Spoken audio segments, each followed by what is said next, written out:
اللہ اللہ اللہ بسم اللہ الرحمن الرحیم۔ السلام علیکم ویورز، آج ہم بات کریں گے سورہ الکہف کی فضیلت کے بارے میں۔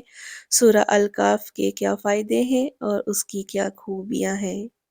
سورہ الکہف پوتر پاک کی قرآن کی ایک اہم سورت میں ایک ہے۔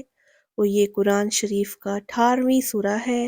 یہ ایک مکی سورہ ہے اور اس کا نام سورۃ الکہف ہے۔ اس میں 110 آیتیں ہیں۔ اس سورہ میں 4 کہانیاں ہیں جو اللہ پر ہمارے یقین کو مضبوط بناتی ہے اور اس کی عظمت کو بیان کرتی ہے۔ تو چلیے ان 4 کہانیوں کے بارے میں جان لیجئے جو اس سورہ میں ہے۔ اور یہ جو قصہ ہے یہ بہت ہی مفلت ہے۔ اس قصے میں ایسے نوجوانوں کی بات ہو رہی ہے جن کے نہ کسی پچھلے نبی کا علم تھا اور نہ ہی کوئی ان کی صحبت میں نبی تھے اور نہ ہی ان کے پاس کوئی وحی کا علم تھا، اور یہ ایسی سوسائٹی میں سے تھے جو یونانین گوڈ جو بتوں کی پوجا کرتے تھے، انہوں کی عبادت کرتے تھے، اور یہ بہت ہی اچھی فیملی سے بلانگ کرتے تھے یہ جو لڑکے نوجوان تھے۔ جب اس قصے کی شہرت ہوئی تھی تب قرآن کے آنے سے پہلے تقریباً 100 یا 120 سال یا 70 سے یا 120 سال کے درمیان انہوں کے قصے کی بہت شہرت ہوئی تھی۔ اسپیشل عیسائیوں میں، عیسائیوں کی جو دنیا تھی نا، انہوں کے خاص کر کے سیریا میں، شام میں، یعقوبو اس کے وہاں بہت ہی شہرت تھی انہوں کے قصے کی۔ اتنی شہرت ہو چکی تھی انہوں کے نام کی کہ انہوں کے لیے ایک فیسٹیول آف 7 سلیپر کر کے بھی منایا جاتا تھا، اس کا مطلب یہ ہے کہ انہوں کو 7 پیر مانا جاتا تھا۔ ان کے نام پر پورے پورے روزے رکھے جاتے تھے، اور چرچ تھے تب انہوں کے اندر انہوں کے پینٹنگ بھی لگائی جاتی تھی۔ جس طرح آپ جب چرچ جاتے ہو تو وہاں پینٹنگ ہوتی نا حضرت مریم اسلام کی اور حضرت عیسیٰ اسلام کے بارے پینٹنگ لگی ہوتی ہے، اسی طرح انہوں کی بھی نا پینٹنگ لگی ہوتی تھی۔ ابھی بھی کچھ چرچ آپ جاؤ گے تو آپ کو نظر آئے گی انہوں کی پینٹنگ، آپ گوگل میں بھی دیکھ سکتے ہیں، وہاں بھی آپ کو مل جائے گی۔ مگر قرآن پاک میں اس کا اعتراف نہیں کیا کہ یہ کتنے تھے، اس بات کا واضح نہیں کیا کہ وہ 7 تھے یا 7 کے ساتھ کتا تھا، اور اندر سے وہ کسی گاہر میں پھنسے ہوئے جہاں سو رہے تھے۔ تو انہوں کو 7 سلیپرز سے مشہور کیا گیا تھا۔ انہوں کا نام تھا پوری دنیا میں انہوں کا چرچا ہو گئی تھی، اتنی چرچا اتنی شہرت مل گئی تھی انہوں کے نام کی۔ پھر قرآن پاک نے اپنے طریقے سے کلیم کیا اور یہ بات واضح کی کہ جو قصہ عیسائیوں کے وہاں مشہور تھا، اس میں نام پر بہت ساری حرافت تھی، بڑے بڑے جھوٹ گڑے گئے تھے، اور اس قصے کو دوبارہ صحیح طریقے سے جاننے کی ضرورت تھی۔ ان نوجوانوں کے نام کو اور نے جو اپنے پیچھے ایک ایک عظیم مثال چھوڑی ہے، اس مثال کو دوبارہ حقیقت میں جاننے کی بہت ضرورت تھی۔ اس لیے اللہ تعالیٰ نے جب ان کے قصے کا ذکر کیا تو ان کا قصہ حق کے ساتھ بتائیں گے۔ اور یہ جو نوجوان کی جو باتیں ہو رہی ہے، یہ جو نوجوان ہیں وہ بڑی اچھی فیملی سے بلانگ کرتے تھے اور پیسے والے تھے۔ یہ بھی چاہتے تو مزے لے لیتے، شراب پیتے، نشے کرتے، اور ان کے کوئی حلال اور حرام کی کوئی بالکل قید ہی نہیں تھی، اور یہ عیش کر سکتے تھے، مزے لوٹنے سے لوٹ سکتے تھے، پیسے بھی تھے انہوں کے پاس، اور پراپرٹی بھی تھی، اور آپس میں یہ اچھے دوست بھی تھے، سب چیزیں تھی انہوں کے پاس۔ لیکن جب ایک دماغ میں بات آ گئی کہ ہم مختلف خداؤں کی عبادت نہیں کریں گے، ان کا ان کا جو تہوار مناتے تھے نا، یہ بتوں کو آتا تھا انہوں کا تہوار، تو وہ مناتے تھے، وہ آنے ہی والا تھا، تو وہاں نا بڑے بڑے جو بت ہوتے تھے وہ بنائے جاتے تھے، پھر جو اس وقت کا جو بادشاہ ہوتا تھا نا، تو وہ پھر انہوں کی موگریشن کرنی تھی، تو ان لڑکوں نے آپس میں بات کی کہ ہم ان جو تہوار ہے نا ہم وہاں نہیں جائیں گے، آپس میں صلاح کر کے انہوں نے کہا کہ انہوں نے وہاں فیسٹیول میں جانے کو نا انکار کر دیا۔ بس پھر یہی انہوں کا جو کیا کہتے ہیں گناہ بن گیا کہ پھر یہ بات جب بادشاہ تک پہنچی تو بادشاہ نے انہوں کو پیسے پہلے وارن کیا، کیونکہ بادشاہ کو اس لیے وارن کیا بادشاہ نے کیونکہ یہ تو اچھی فیملی سے بلانگ کرتے تھے نا، غریب نہیں تھے، غریب ہوتے تو پھر تو جیسے آج کل آپ دیکھ لیں کہ غریب جو ہوتا ہے تو کیسے پولیس والے فٹافٹ اس کو پکڑتے، اور جو امیر ہوتا ہے تو اس کو تو پھر وارننگ نوٹس بھیجتے ہیں پہلے۔ تو اسی ہی طرح یہ اچھی فیملی سے تھے لڑکے جو نوجوان تھے، پھر جو ان کی وہاں کا جو بادشاہ تھا پھر انہوں نے وارننگ بھیجا کہ نوجوان ہے، نوجوان جوانی میں جوش میں آ کر انہوں نے یہ کہہ دیا کہ ہم ان بتوں کی پوجا نہیں کریں گے، بادشاہ کے خداؤں کی پوجا نہیں کریں گے، تو 15 دنوں کا انہوں کو وقت دیتے ہیں، عقل ٹکانے آ جائے گی تو یہ خود ہی خود ایکسیپٹ کر لیں گے کہ ہاں ٹھیک ہے ہم مانتے ہم سے غلطی ہو گئی ہے۔ مگر نوجوانوں نے تو ٹھان لیا تھا کہ بھئی ہم نے تو ان بتوں کی پوجا نہیں کرنی ہے، ہم صرف ایک خدا کی عبادت کریں گے۔ انہوں کو جو یہ وقت ملا تھا 15 دنوں کا، انہوں نے بس ان 15 دنوں کا جو فائدہ اٹھایا تو وہ گھر سے بھاگ گئے، اور یہ اپنی ساری عیش و آرام کی جو زندگی تھی وہ چھوڑ کر ایک گاہر کی طرف نکلے۔ جب یہ نوجوان گاہر کی طرف گئے نا پناہ لینے کے لیے، انہوں کے کہا کہ ہمارے رب اپنے خاص خزانوں سے مدد فرما، کیونکہ ہم ایسی زبردست مصیبت میں ہیں اس وقت، ایک طرف موت ہے، ایک طرف چاروں طرف جیسے کہ موت ہی نظر آ رہی ہے، پیچھے جاتے ہیں تب بھی پھنستے ہیں، آگے بھی کچھ نہیں ہے، تو ہم اگر واپس جاتے ہیں تو بادشاہ ہمیں معاف تو کر دے گا، مگر ہم نے واپس نہیں جانا ہے، ہماری زندگی تو واپس نہیں جائیں گے، ہم نے بس اللہ کو مان لیا ہے، اپنے ایک رب کو مان لیا ہے، بس ہم آگے ہی بڑھیں گے، پیچھے نہیں پلٹیں گے۔ اس طرح ان لوگوں نے نا آپس میں باتیں کرتے جا رہے ہیں اور ساتھ میں ہی آگے کی طرف گاہر کی طرف جا رہے ہیں، اور ساتھ میں ہی دعا کر رہے ہیں، اور یہ دعا نا وہ اپنی ہی زبان میں کر رہے ہیں، اور یہ دعا انہوں نے کسی سے کتاب میں دعا نازل کی ہوئی نہیں پڑھی، یہ انہوں نے دل سے آواز نکلی، یا رب اب تو ہی ہے ہمارا رب، آپ ہماری مدد کر سکتے ہیں، اپنی خاص مدد ہم پر رحمت بھیجے، ہمارا کوئی تب بھی ہمارا کوئی احترام ہوگا، ورنہ ہمارا کیا ہوگا، اور ہمارے لیے مہیا کر دے، ہمارے لیے آسانیاں پیدا فرما دے، ہم نے جو رستہ چنا ہے اس میں آسانیاں پیدا فرما دے میرے خدا۔ اور اس طرح دعا کرتے جا رہے ہیں اور گاہر کی طرف بڑھتے جا رہے ہیں، اور آپ کو تو پتہ ہی ہے کہ گاہر میں کوئی عیش آرام کی چیز تو نہیں ہوگی، نہ وہاں کوئی ہوا پانی، نہ کھانے کو کچھ، اور وہاں تو سانپ کیڑے مکوڑے بھی ہو سکتے ہیں، مشکلات بھی ہو سکتی ہے، خطرے بھی ہو سکتے ہیں، لیکن ان کے پاس اور کوئی چوائس نہیں، اور رستہ اور کوئی رستہ بھی نہیں ہے، اور پہاڑوں میں جا کر وہ چھپ گئے، اور جاتے وقت اللہ سے دعا بھی کرتے جا رہے، اور اس دعا کو دیکھ کر حیرت ہوتی ہے، کیونکہ ہم نے نا اپنی دین کو کئی نئی چیز بنا دی ہے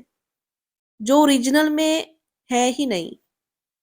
ہمارے دین میں اللہ تعالیٰ نے ہر انسان کو نا اپنے رب سے تعلقات بنانے کا موقع دیا ہے، اور اس تعلق کا جو روحانی تعلق ہے نا وہ اس کی بنیاد شروع سے علم کی نہیں ہے۔ پہلا علم کیا ہے؟ لا الہ الا اللہ، پہلا علم رب ایک ہے،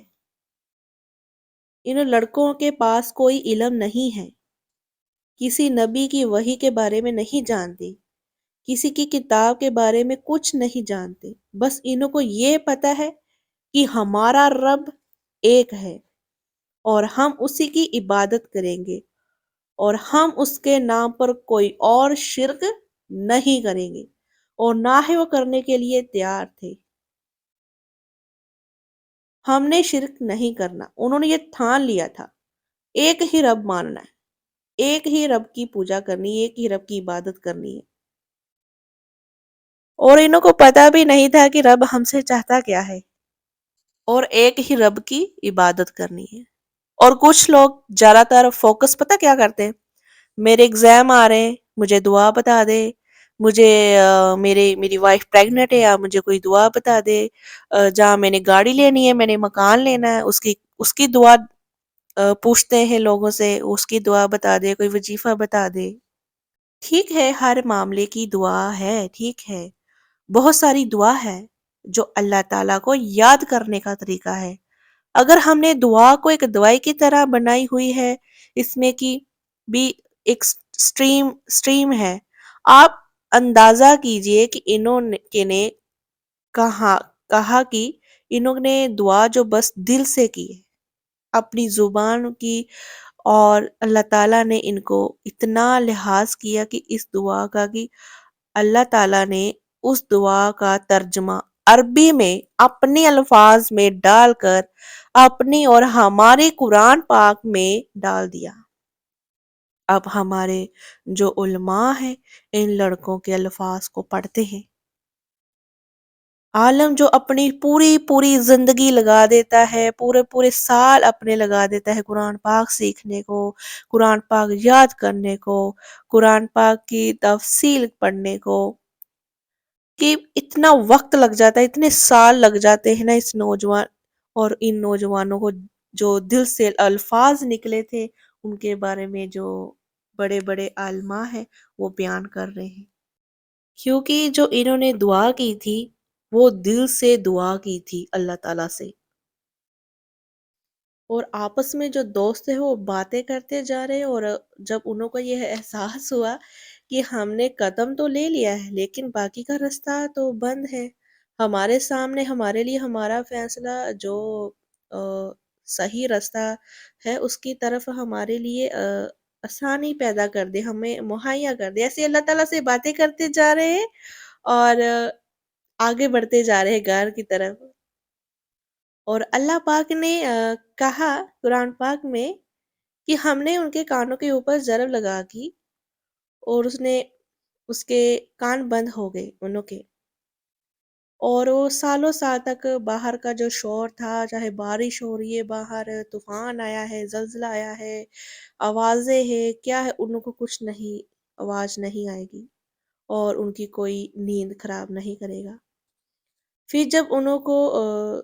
سلا دیا اور کان بھی بند کر دیے، پھر انہوں کو کئی سالوں سال تک انہوں کو اٹھایا نہیں گیا۔ اللہ پاک نے انہوں کے لیے کائنات بدل دی، اللہ پاک نے سائنس کے جو لا ہیں وہی بدل دیے انہوں کے لیے۔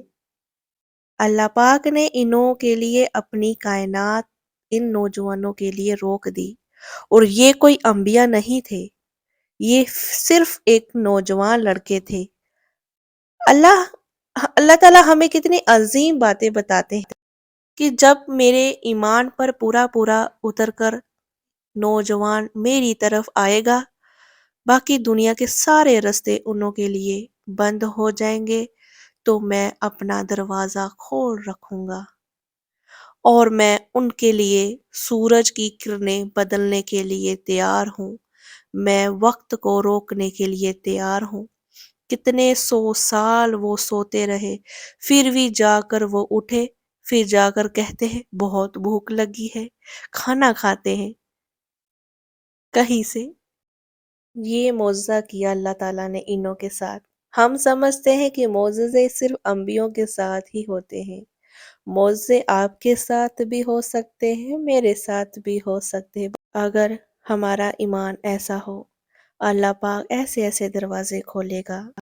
یہ اسی آیت کی تفسیر ہے، جس نے اللہ تعالیٰ کا تقوی اختیار کیا اس کے لیے دروازہ کہیں نہ کہیں سے کھول دے گا، اور اس کو وہاں سے دے گا جہاں اس کو گمان بھی نہیں وہ کر سکتا ہوگا۔ اللہ اس کے معاملے تک اس کو پہنچا کر ہی رہے گا۔ ہمیں اپنی اس حالت میں نہ توکل کرنا چاہیے۔ اس دعا سے تو مجھے بہت انسپریشن ملتی ہے۔ اصل تبدیلی تب آتی ہے جب ایک نوجوان چاہے کہ جو نوجوان کی نسل ہے نا وہ ایک دفعہ سیدھے رستے پر آنے آمادہ ہو جائے۔ یہ یہ جو نوجوان تھے یہ عقلی مسلمان تھے۔ یہ وہ مسلمان نہیں تھے جنہوں کو اپنے باپ دادا سے اسلام ملا تھا، پھر انہوں نے اپنی عقل کے ذریعے سے سوچا کہ ایک ہی خدا ہو سکتا ہے۔ سب ہماری جنریشن عقل کی بنیاد پر ہی اسلام پر آئے گی، قرآن پر آئے گی، اس نبی صلی اللہ علیہ وسلم پر، اس دین پر آئے گی، تو اس کو ہم میں سے زیادہ طاقتور قوم کوئی اور قوم نہیں ہو سکتی۔ اگر ہمارا اسلام دیا ہوا اسلام ہے، یعنی ہمارے والدین نے ہم کو دیا، یا ہم اپنے بچوں کو دیں گے، لیکن عقلی طور پر مسلمان نہ بنے تو ہماری ترقی نہیں ہو سکتی۔ انہوں کی دعا میں جو اصل طاقت ہے اس کو سمجھے، اس بنیاد پر اپنے بارے میں سوچو کہ آپ کہاں کھڑے ہیں، آپ پر کیا ذمہ واری ہے۔ اگر آپ سمجھتے ہیں کہ میرے پاس کوئی سورسز نہیں ہے، آپ کے پاس کوئی دولت نہیں ہے، یا آپ کے پاس کوئی پاور نہیں ہے، یا آپ کے پاس کوئی میڈیا کنٹرول نہیں ہے، تو آپ سے کیا تبدیلی ہو سکتی ہے؟ تو اب ان لڑکوں کو دیکھ لے، انہوں کے پاس کیا تھا؟ کچھ بھی نہیں تھا، اور انہوں نے کیا کیا مقام اللہ پاک نے انہوں کو عطا کیا۔ آج تک ہم ان کی دعاؤں پڑھ کر ان کی اعمال میں اضافہ کر رہے ہیں۔ ہمارے نبی کو انہوں کی مثال دی گئی صلی اللہ علیہ وسلم، اور ہمارے جمعے میں انہوں کی تلاوت کر رہے ہیں، اور انہوں کو اللہ تعالیٰ نے جس طرح بچایا ہے اس طرح اللہ پاک ہر نوجوان کو بچائے گا، اور اس سے اچھے طریقے سے بچائے گا۔ جو بھی اپنے آپ کو اللہ تعالیٰ کی طرف لوٹائے گا، اللہ تعالیٰ ہمارے نوجوان نسل کو اپنی طرف لوٹنے کی توفیق عطا فرمائے، اور اس کو ایسا ایمان دے جیسا اصحاب الکہف کو دیا تھا۔ تو ناظرین، اگر آپ کو یہ ویڈیو پسند آئی ہے تو پلیز لائک کیجئے، شیئر کیجئے، کیونکہ اچھی باتیں ہمیں پسند کرنی چاہیے اور شیئر بھی اپنے دوستوں کے ساتھ کرنی چاہیے۔ تو ہم آپ کو ملیں گے نیکسٹ ویلاگ میں، تب تک کے لیے آپ اپنا خیال رکھیں۔ اللہ حافظ۔